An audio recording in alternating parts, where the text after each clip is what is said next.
మర్యాద అనేది లేకుండా పోయింది ఎవరికి. శత్రువు ప్రభుత్వంలోనే మేము మర్యాదగా బతికాం.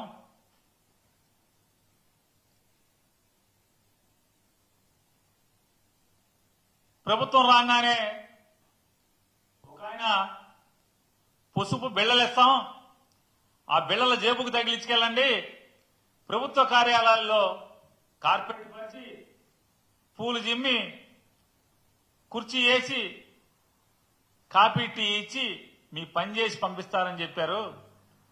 ఇవాళ గవర్నమెంట్ ఆఫీసులకు వెళ్తే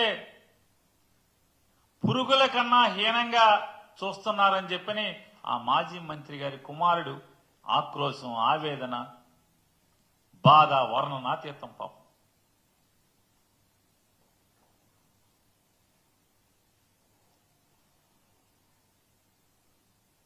ఇంత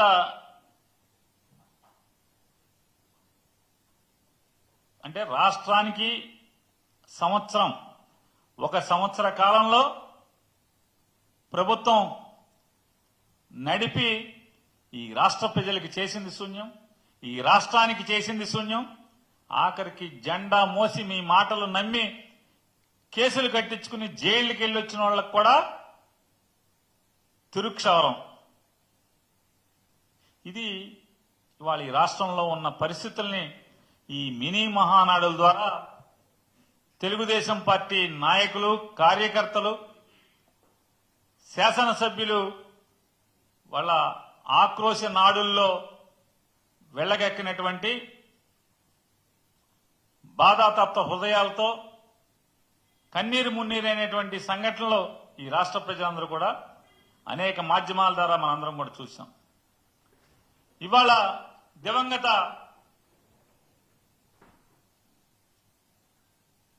సంపాదకుడు స్వర్గీయ రామోజీరావు గారు అబ్బాయి ఇవాళ పెద్దగా రాశాడు. అసలు మామూలు జాకీ కాదు, అది ఇంపోర్టెడ్ జాకీ. ఆయన చెప్తాడు,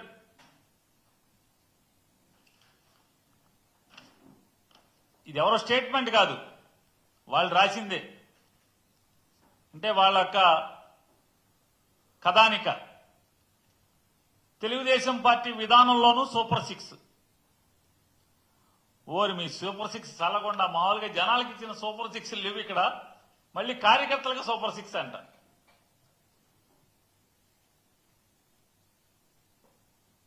ఎవడన్నా నమ్ముతాడా? ఏ కార్యకర్త అయినా,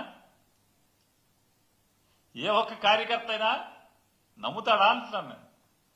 అంటే వీళ్ల పతనం మొదలైంది అని చెప్పటానికి సాక్ష్యం ఇదొకటిగా మనం తీసుకోవచ్చు. వీళ్ల సంవత్సర కాల అధికారం తర్వాత ఆడిట్ ఏంటయ్యా అంటే, ఈనాడు ఆడిట్, మినీ మహానాడులు అయ్యే మినీ ఆక్రోశ నాడులో ఉన్నటువంటి వీళ్ళ ఆడిట్ ఏం చెప్తుందయ్యా అంటే, పతనం శరవేగంగా జరుగుతుంది, ప్రారంభమైంది అనేది ఎన్ని రిఫ్లెక్షన్స్. ప్రజలకు ఇచ్చిన సూపర్ సిక్స్లు ఏమైనాయి అంటే, వాళ్ళని దగా చేశారు, నిన్నటిదాకా ప్రజల్ని, ఈ రాష్ట్ర ప్రజల్ని దగా చేశారు, ఇప్పుడు కార్యకర్తలను కూడా దగా చేయబోతున్నారనేది దివంగత రామోజీరావు గారి కుమారుడు యొక్క కథానికి ఇది ప్రస్ఫుటంగా అద్దం పడుతుంది. ఇవాళ ఇప్పుడు ఎవరికాడి చూసిన కార్యకర్తలు పొద్దునుంచి అన్నారు, ఓరి మాకు వద్దులేరా బాబు ఈ సూపర్ సిక్స్లు, మాకు పచ్చ బెళ్ళ ఇవ్వలేదు ఎవడు, పచ్చ బెళ్ళెట్టి ఇచ్చినోడు ఏమన్నా పచ్చ బెళ్ళొచ్చుకుని ఆఫీసులకు వెళ్తే పురుగు కన్నా హీనంగా చూస్తున్నారు ఆఫీసుల్లో. మేమేమో ఆడేవాడ మాటలు నమ్మి పచ్చబెళ్ళెట్టుకుని వెళ్తున్నామని చెప్పినేమో ఒక జిల్లాలో మినీ మహానాడులో గోల గోల. ఇవాళ ఆంధ్రప్రదేశ్ రాష్ట్రంలో రాష్ట్ర అభివృద్ధి లేదు, రాష్ట్ర ప్రజల సంక్షేమం లేదు. పోనీ వీళ్ళు ప్రగల్భాలు పలికినట్టు, ఉత్తర కుమార ప్రగల్భాలు పలికినట్టుగా కార్యకర్తలకు ఏమన్నా పొడి చేస్తున్నారా అంటే అది లేదు అని మొత్తం తండ్రి కొడుకులు ఇద్దరే మూటలు కట్టుకుంటున్నారు. దాంట్లో ఓ చిన్న మూటేమో నెల నెల ఆయన ఎవరికో ఇస్తున్నారు తప్పితే ఆ ముగ్గురికి తప్పితే ఎవరికి ఏ లబ్ధి లేదనేదేమో కార్యకర్తలు ఏడుస్తున్నారని మనకి టీవీలు పేపర్లు అన్నీ చెప్తున్నాయి.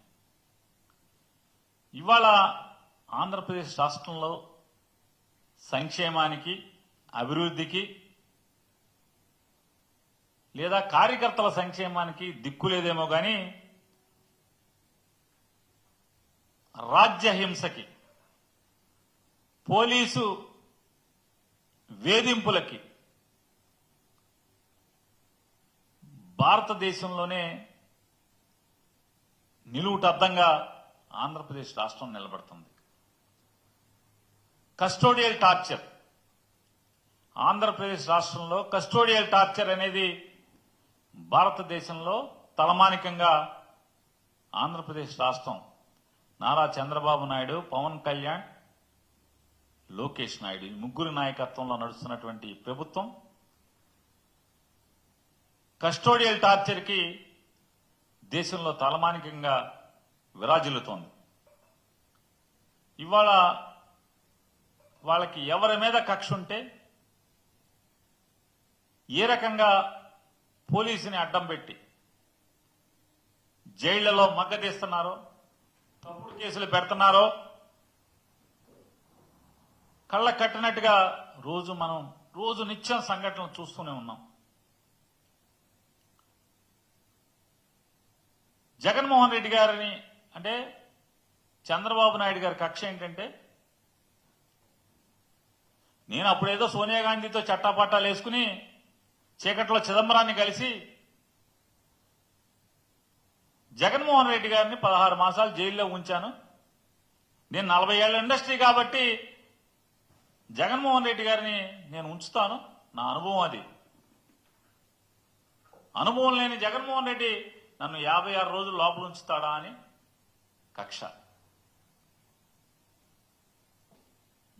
ఇవాళ లిక్కర్ కేసులో ముద్దాయిగా ఉన్న చంద్రబాబు నాయుడు బెయిల్ మీద బయట తిరుగుతున్నటువంటి 2014-19 మధ్యలో లిక్కర్ కేసులో ముద్దాయిగా బెయిల్ మీద బయట తిరుగుతున్నటువంటి చంద్రబాబు నాయుడు లేని కేసు ఏదో ఒకటి పెట్టి లేని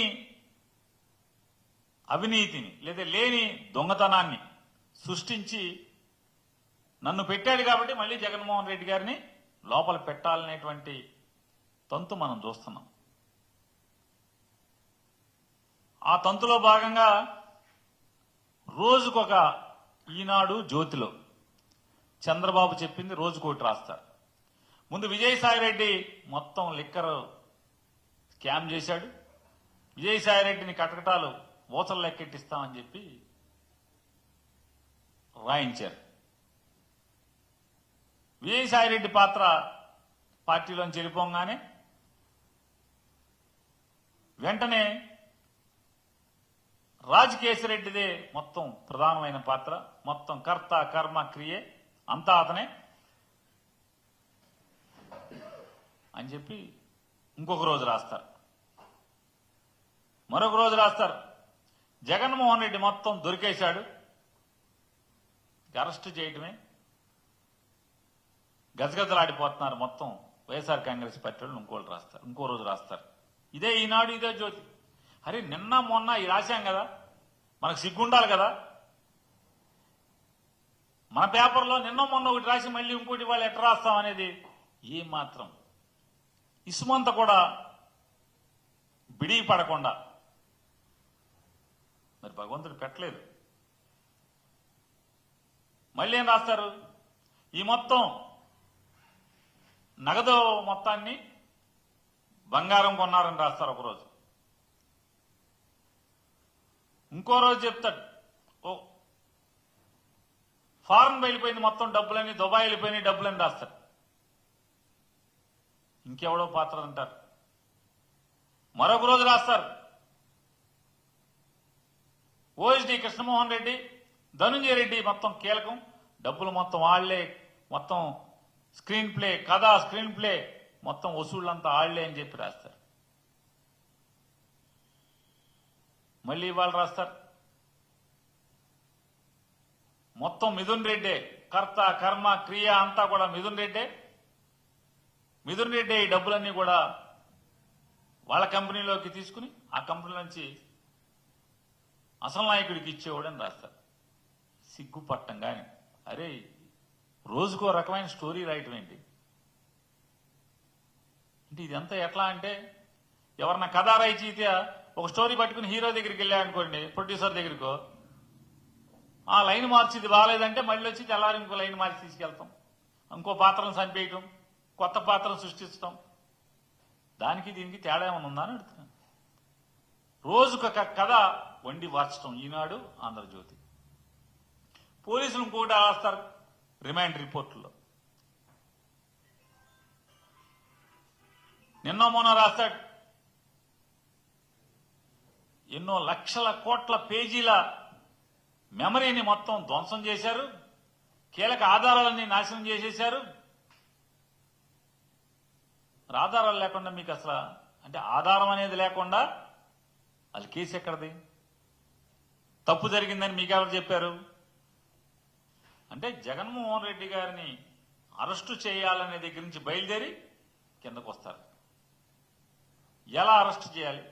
ఇప్పుడు ఆధారాలు లేవంట కొత్తగా. ఇప్పుడు మళ్ళీ మిథున్ రెడ్డి గారికి అంట 5 కోట్లు ఏదో అదాన్ కంపెనీ నుంచి 2019లో వచ్చింది.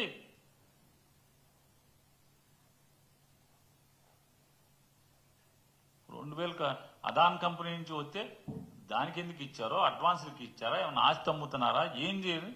ఇన్కమ్ ట్యాక్స్ వాడిని అడుగు, రాయండి ఇన్కమ్ ట్యాక్స్ కి. ఇన్కమ్ ట్యాక్స్ కి రాస్తే చెప్తారుగా ఈ గతం 2019 కదా, ఇప్పటికి అయిపోయినాయి కదా. లేదా పిఎల్ఆర్ కంపెనీ వాళ్ళని అడిగినా కూడా, మీరు నోటీస్ ఇచ్చినా కూడా, ఇదిగో పలానా 5 కోట్లు ఏంటి, ఎక్కడి నుంచి వచ్చినాయి, ఎందుకు వచ్చినాయి అంటే వాళ్ళు 5 నిమిషాలు ఇస్తారు కదా, కాగితాలు మీ ముఖాన్ని కొడతారు కదా. అంటే బురద పోయటం, బట్ట కాల్చి మొహానేయటం.